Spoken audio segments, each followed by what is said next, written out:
Imagine discovering that your own wife was cheating with the chef you trusted in your home. This is the story of how I uncovered every lie, fought for justice, and rebuilt my life from the ground up. My name's Adam, and for the past 7 years, I thought I was living a picture-perfect life with my wife, Olivia. From the outside, we looked like the ideal couple, successful careers, a beautiful home, and even a personal chef, Ben, who kept us well-fed with these incredible meals. Life seemed good. Maybe even too good. Now, Olivia and I weren't the kind of couple to cut corners. She was ambitious, always pushing herself in her career and personal life. She'd tell me that hiring a personal chef was about nourishing our life and bringing elegance to our routine. And honestly, I liked the idea. Ben was a talented chef, young, passionate, and brought a sense of style to every meal he prepared. He'd only been with us for about a year, but he'd quickly become part of the household, almost like family. Lately, though, something had felt off. I started noticing little changes in Olivia's behavior. She'd been acting distant, absorbed in her phone during dinner, spending long hours out, and sometimes coming home with excuses about late meetings or gym sessions. I brushed it off as work stress at first. She's a lawyer, after all, and her job can be pretty demanding. But things didn't add up. She'd always been busy, sure, but not like this. There were times I'd come home to find Ben still in the kitchen even though his shift had ended, lingering a little longer than usual, exchanging glances with Olivia that felt a little too familiar. I dismissed it, telling myself I was being paranoid, but that nagging feeling wouldn't go away. So, yeah, that's how it all started, little signs, tiny cracks in the foundation of what I thought was a solid marriage. And then, one day, everything came crashing down, and I was left wondering how I'd missed it. As the days passed, I couldn't shake that feeling. It was like an itch at the back of my mind, something that kept telling me I was missing something important. Olivia's behavior wasn't just distant, it was almost evasive. She'd go out of her way to avoid eye contact when I asked her simple questions, like how her day had been, and she'd get defensive if I brought up anything related to Ben. The whole thing just didn't sit right. We had always been open with each other, or at least I thought we had. I started paying closer attention, noticing little details that I might have brushed off before. Sometimes, Olivia would come home late, claiming she'd been at a work event or meeting with clients. But there was a subtle shift in her energy when she came back. She'd be unusually quiet, almost cautious. And then there was Ben. He was still friendly and polite, always willing to make conversation, but now, there was an edge to his behavior, something that felt forced. His usual easygoing smile felt like it had tension behind it, and he seemed to avoid me more often, leaving right after meals or slipping out of the kitchen when I'd come in. One evening, after another late meeting, Olivia went straight up to the bedroom without even saying goodnight. I was left alone in the kitchen, staring at the empty wine glass she'd left behind, a glass she'd brought down only a couple of hours earlier. That's when I noticed Ben's jacket on the back of the chair. I thought it was strange since he usually kept his things in the hallway closet, and his shift had ended hours ago. I picked up the jacket and found a piece of paper folded in the pocket, a grocery list. But at the bottom of the list, in Olivia's handwriting, was a note, "Can't wait for our next night together." I felt my heart drop. That note shook me. I spent the night staring at the ceiling, my mind racing with thoughts I couldn't control. I kept telling myself that there had to be a reasonable explanation.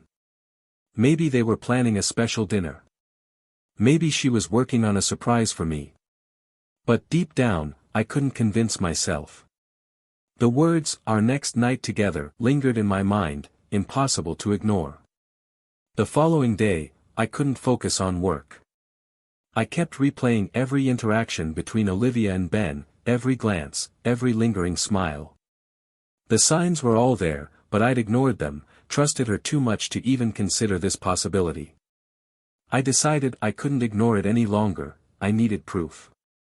I needed to know the truth, no matter how much it might hurt. That evening, I told Olivia I had to work late, knowing she'd assume I wouldn't be home until after midnight. Instead, I left the office early and parked a few blocks from our house, waiting. I sat in my car for hours, wondering if I was making a mistake, if I was reading too much into things. But as the sun set and the house lights dimmed, I saw a familiar car pull up. It was Ben. He entered the house with his usual casual confidence, carrying a bottle of wine. I watched, a sick feeling spreading in my stomach as I realized I was about to see the truth. After a few minutes, I crept up to the house, peering through the window into the dimly lit living room. There they were, laughing softly, glasses of wine in hand. Ben reached out and touched Olivia's cheek, and she leaned into his touch, her eyes closing as he pulled her close. That's when I saw them kiss, soft at first, then deeper, until there was no mistaking the intimacy between them. In that moment, my world shattered. This wasn't just a suspicion anymore. This was real, right in front of me, and I could feel my heart breaking with each passing second. The image of Olivia and Ben in each other's arms was seared into my mind, and a part of me wanted to burst in, to demand answers right then and there. But I held back, feeling strangely calm as I processed what I was seeing. This was the truth, right in front of me, and there was no room for denial anymore. I went back to my car, heart racing but mind clear. The next morning, after barely sleeping, I knew it was time to confront her. I didn't want excuses or half-truths, I wanted her to own up to what I'd seen with my own eyes. So, I waited until she'd had her morning coffee, watching her go through the motions as if nothing had changed. But for me, everything had. "Olivia, we need to talk," I said, my tone serious enough that she glanced up, looking a little taken aback. "What's going on?" she asked, trying to sound casual, but I could see her fingers tense around her mug. "Last night, I came home early. I saw you, with Ben," I said, my voice steady, though I felt anything but. "You weren't working late, and neither was he. So don't bother lying to me, Olivia. I saw everything." For a moment, her face went pale, her eyes wide. But just as quickly, she recovered, the shock fading as a calm expression took its place. She took a slow breath, setting her coffee down with careful precision. "Adam, I think you're misunderstanding," she said, her voice controlled. "Ben and I were just talking. We had a glass of wine. We're close, yes, but it's not what you think." I felt a surge of anger at her attempt to gaslight me. "Close? Olivia, I saw you two kiss. And don't pretend it was just a friendly peck. You've been lying to me, haven't you? Using your late nights as an excuse to spend time with him." She shook her head, the calm mask slipping slightly. "Adam, it's not like that. It's complicated. Ben and I, we connect in ways that you and I, well, in ways that we haven't in a long time." Her voice softened, almost as if she were trying to justify it to herself. I stared at her, stunned. "So that's it? You're using our marriage as a cover while you get close to the chef we hired?" I asked, my voice barely more than a whisper. "Do you even feel any remorse?" She looked down, avoiding my eyes. "Adam, I never meant for you to find out. I was going to tell you eventually. But it's true. I care about him, and it just happened." Hearing her admit it so plainly was like a punch to the gut. I didn't know how I'd ever move past this, but one thing was clear, the woman I thought I knew was a stranger to me now. After Olivia's confession, the silence between us was as thick as concrete. I could barely process her words. She cared about him. It just happened. These were the same clichés people used to justify meaningless affairs, but this was my life, our marriage. I couldn't believe it was falling apart so casually. "What about us?" I finally asked, the words feeling foreign in my mouth. "What did our marriage mean to you, Olivia?" She looked down, twisting her ring, unable to meet my gaze. "Adam. I never wanted to hurt you. You have to understand, it wasn't about you. It was about me. About things I thought I needed that I didn't even realize I was missing. Things you were missing. I repeated, feeling the anger resurface. And instead of talking to me, you turned to someone we invited into our home? The chef we trusted? My voice shook, and I could barely hold back the frustration and heartbreak. Olivia sighed, finally meeting my eyes. You were always so busy, Adam. Always working, always focused on your goals. I felt invisible, like an afterthought in our own marriage. And Ben, he noticed me. He saw me. That struck a nerve. I had worked hard to provide for us, to build the life we both wanted, but now it felt like every sacrifice I'd made, every late night, had been twisted into some kind of fault. Like I was to blame for her betrayal. What now? I asked, trying to keep my voice steady. Are you planning to leave me for him? Was that always the plan? Olivia hesitated, and I saw something flicker in her eyes, guilt, maybe, or shame. No. I don't know, she said softly, almost to herself. I never thought that far ahead. I just wanted to feel something again. I felt a strange calm wash over me. Maybe it was acceptance, or maybe it was simply the realization that I couldn't change her decisions or undo what she'd done.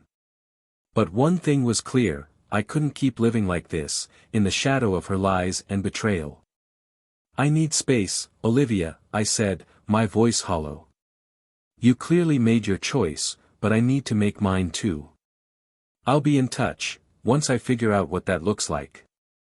With that, I walked out, leaving her alone with her regrets, feeling a strange sense of relief in finally seeing the truth for what it was. The next few days were a blur of disbelief and numbness.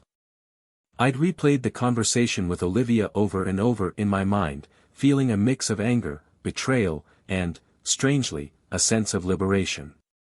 She'd shown me her true colors, and I knew I needed to make some hard decisions. After a long, sleepless night, I reached out to a lawyer. I wanted to understand my options, what I could do to protect myself, to move forward without letting her take more than she already had. The lawyer listened carefully, his demeanor professional and calm, and he assured me that there were ways to build a strong case, especially given the evidence of her affair. I knew that if I wanted to move forward, I needed to gather proof of her infidelity, something undeniable that she couldn't talk her way out of. That's when I decided to hire a private investigator. I couldn't keep wondering, and I needed a clear picture of everything she'd hidden from me. I didn't want any more surprises. The investigator, a seasoned professional named Mark, took down all the details I had so far, the note I'd found, the late nights, and, of course, the incident I'd witnessed with my own eyes. He assured me he'd get to the bottom of things. I felt a strange sense of calm as he spoke, like taking action was finally helping me reclaim some control over my life. Over the following weeks, Mark kept me updated with short, discreet messages. He had found that Olivia and Ben had been meeting regularly, not just at our home but at hotels and private rentals I didn't even know about. The financial records my lawyer accessed confirmed that Olivia had been spending significant amounts of our shared funds on these meetings. The realization hit hard, our marriage had been funding her affair. When Mark handed me the file containing photos, messages, and receipts, there was no denying the truth anymore. The evidence was solid, undeniable, and heartbreaking. But at the same time, I felt a strange sense of relief, like I was finally free from the doubt and deception that had haunted me for so long. I handed everything to my lawyer, and we began preparing for the divorce. I was done being the husband she'd taken for granted, the man she thought she could deceive without consequence. If she'd chosen a life with Ben, then I would make sure she faced the reality of that choice. Now, it was my turn to act, to take back control of my life, and to show her that actions have consequences. With everything moving forward, I knew there was one last thing I needed to do to finally close this chapter: confront Ben. He had not only invaded my marriage but done so under the guise of someone we trusted, a person I had welcomed into our home and treated like family. Knowing how far he and Olivia had gone, seeing the receipts, and knowing it had been financed with our shared money, was the last straw. I waited for the right moment and arranged to meet him under the pretense of discussing his contract. He looked surprised when he saw me at the cafe, but he sat down, giving me that same calm, casual smile he'd worn so many times in our home. "Adam, what's going on? You wanted to talk about work," he asked, casually sipping his coffee as if everything was normal. "I didn't waste time. Cut the act, Ben. I know about you and Olivia. I know everything." He froze, his smile vanishing as he processed my words. There was a flicker of guilt in his eyes, but he tried to keep his composure. "Adam, it's not what you think." "Oh, it's exactly what I think," I said, feeling a strange calm wash over me. "I hired an investigator. I have every receipt, every photo, every text. You betrayed me, Ben. You thought you could live a double life in my home, and that I wouldn't find out." He sat there, speechless. I watched him squirm, his confidence dissolving as he realized the extent of what I knew. "What were you thinking, Ben?" I continued, voice steady. "You were our chef. We trusted you. And you took advantage of that trust, that access. You didn't just cross a line, you obliterated it." He looked down, mumbling, "I never meant for it to go this far, Adam. I care about Olivia. But I didn't want to hurt you." I shook my head, disgusted. "You didn't want to hurt me? You think saying that makes this better? You had no respect for me, for my marriage, for any of it." He couldn't meet my eyes, and for once, he looked like he'd finally grasped the gravity of his actions. I took a deep breath, standing up to leave. "You can find your own way from here, Ben," I said. "As for Olivia, she's your problem now. You two chose each other, now live with the consequences." With that, I walked away, leaving him there to face the reality of what he'd done. It felt good to finally confront him, to finally take control, and to know that this chapter was finally closing. There would be no more lies, no more betrayal. Just me, moving forward, and reclaiming my life. After confronting Ben, I felt a sense of relief, like I'd finally taken the last step in reclaiming my life. The divorce proceedings were in motion, and I was ready to start fresh, free from the lies and betrayals that had taken over my marriage. But as expected, Olivia wasn't going to let things go so easily. A few days later, she showed up at my door. I could tell from her expression that this wasn't going to be an easy conversation. She looked regretful.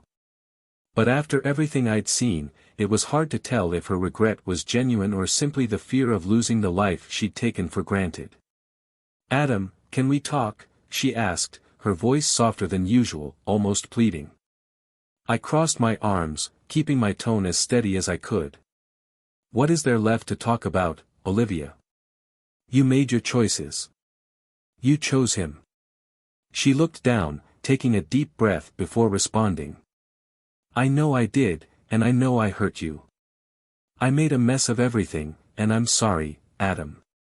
I lost sight of what we had, what you and I built together." Her voice cracked, and she took a shaky breath. "Can we please try to work this out?" I couldn't believe what I was hearing. After everything, after the lies, the betrayal, the absolute disregard for our marriage, she thought she could just come back and undo it all with an apology. "Olivia, you can't possibly think that one apology is going to erase what you did," I said, struggling to keep my voice steady. "You didn't just make a mistake. You made a choice, over and over again. You betrayed me, hid it, and only came clean because you got caught. There's no going back from that." She looked genuinely shaken, and for a moment, I saw a glimpse of the woman I'd fallen in love with years ago. I know, Adam. But I didn't realize what I had until I threw it away. You were always there for me, and I let you down." I shook my head, feeling a mix of anger and sadness. "Olivia, if you valued me, us, at all, you wouldn't have done this. You broke my trust, and once that's gone, there's nothing left. She stayed silent, a look of regret crossing her face. And I could see, finally, that she understood. There was no fixing this. No path to reconciliation. What we'd once had was beyond repair. Goodbye, Olivia, I said, stepping back and closing the door on the life we'd shared. As I stood there, I felt a weight lift, like I'd finally taken the last step toward freedom. It wasn't easy, but I knew it was right. I was free to rebuild my life without her shadow, without the lies, and without the constant questioning. From that moment on, I decided to focus on myself, on finding peace, and on embracing the future that awaited me, one that didn't involve deception or betrayal. I was finally ready to move forward. When the day finally came to take things to court, I was ready. I'd made up my mind, if Olivia was willing to destroy our marriage with deception and betrayal, then she'd face the consequences. I wasn't interested in revenge, exactly, but I wanted justice. I'd built my life through hard work and determination, and I wasn't going to let her walk away with half of everything I'd worked so hard to build. With my lawyer by my side, we filed for a divorce on the grounds of adultery, laying out all the evidence that my investigator had collected. Financial statements, receipts, and messages, each one a clear reminder of Olivia's betrayal. My lawyer was thorough and relentless, ensuring every detail was documented and prepared for the trial. But Olivia wasn't going down without a fight. She hired a lawyer of her own and countered with claims that she was entitled to a portion of our shared assets.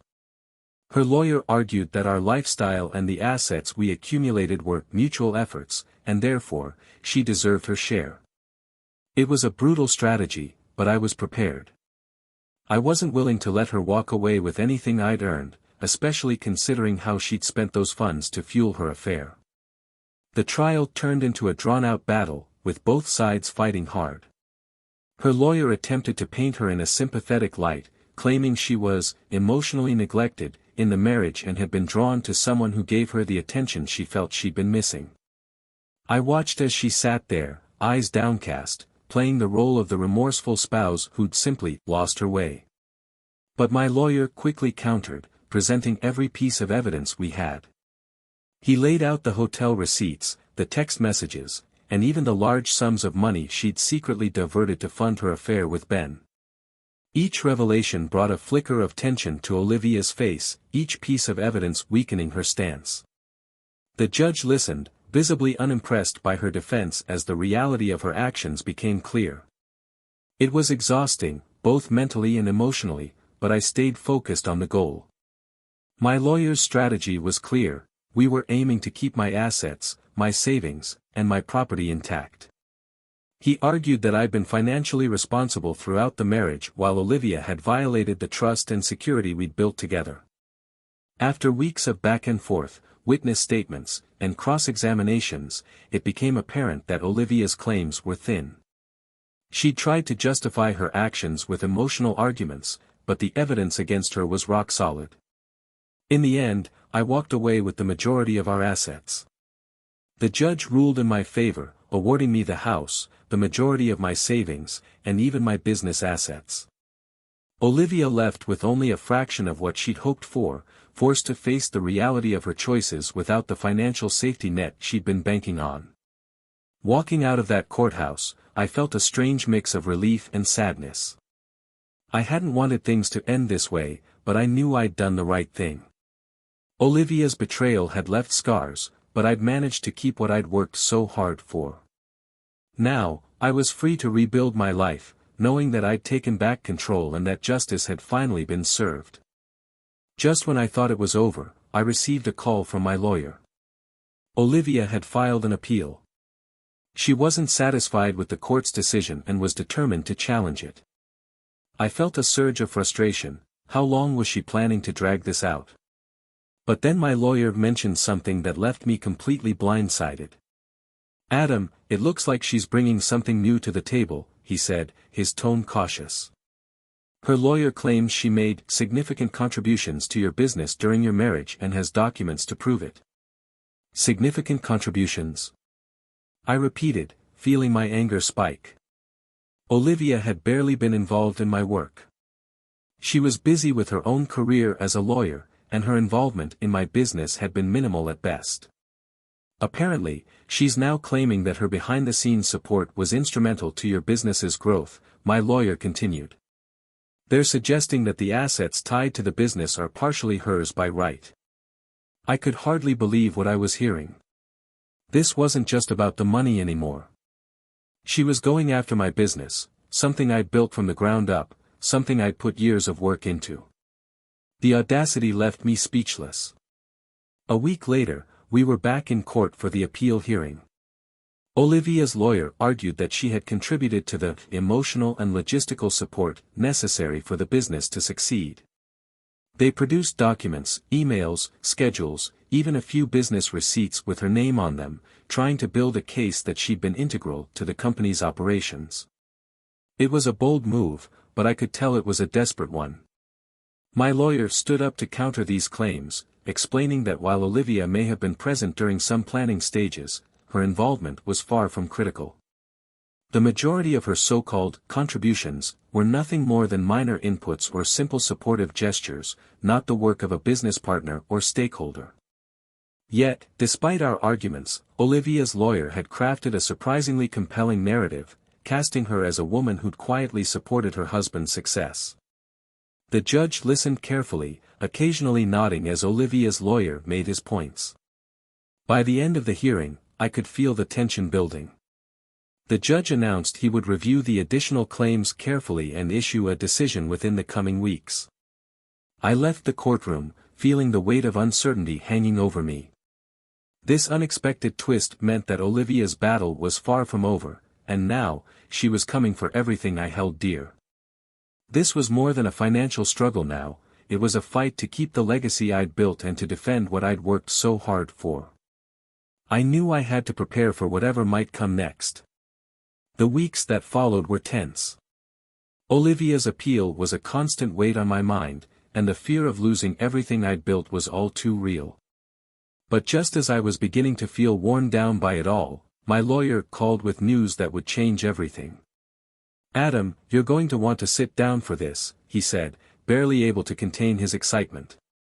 "We've come across something substantial. It's the kind of evidence that could dismantle Olivia's entire case."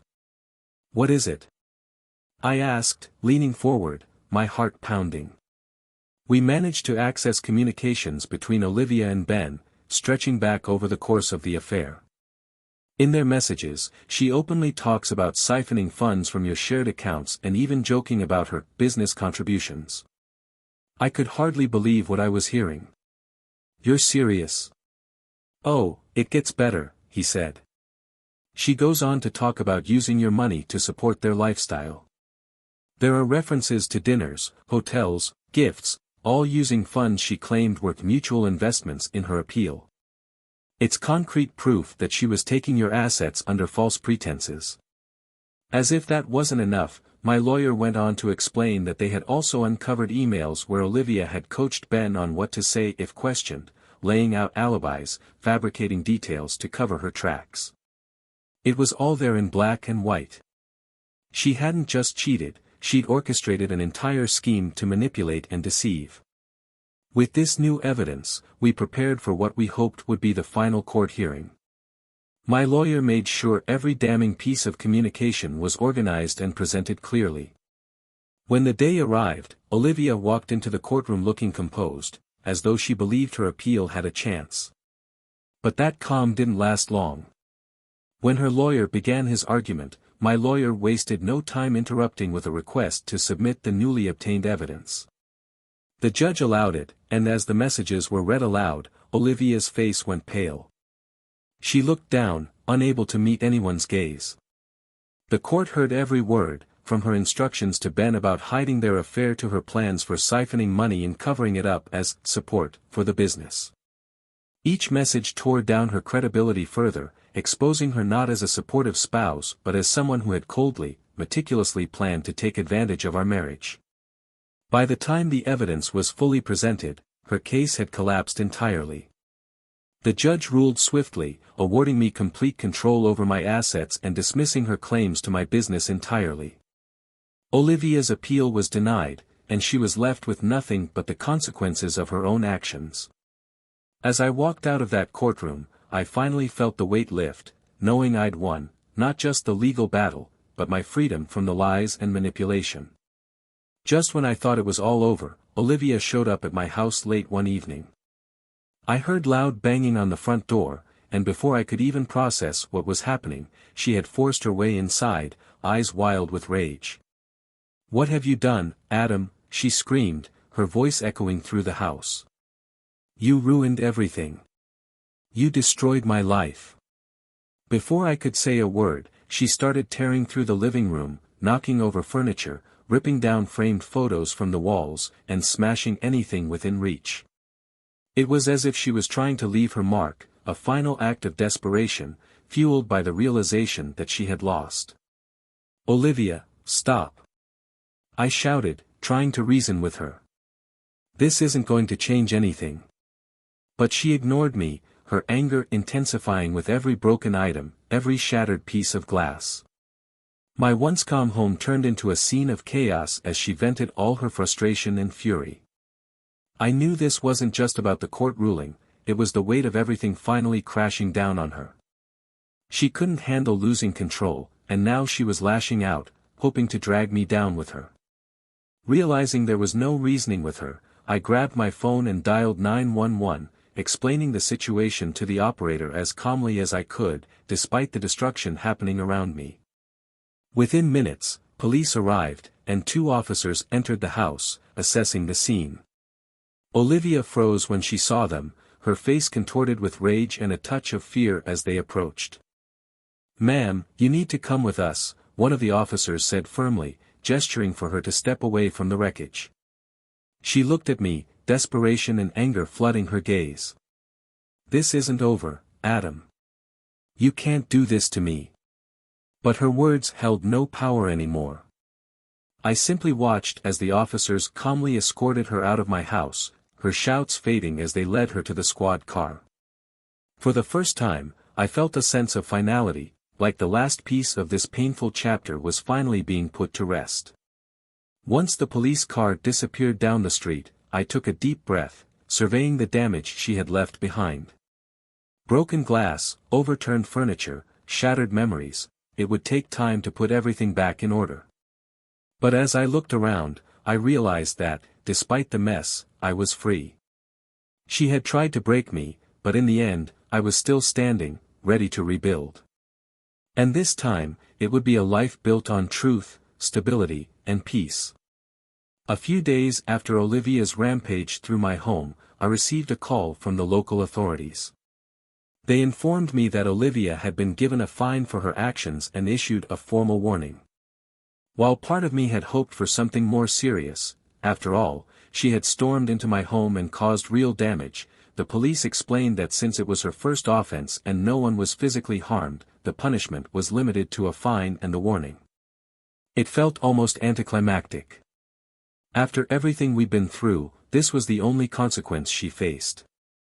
But as I thought about it, I realized something: this warning, minor as it might seem, was still a mark on her record. She'd be remembered for what she did, and it would follow her in ways she couldn't erase. The fine, although small, was more than just a monetary punishment.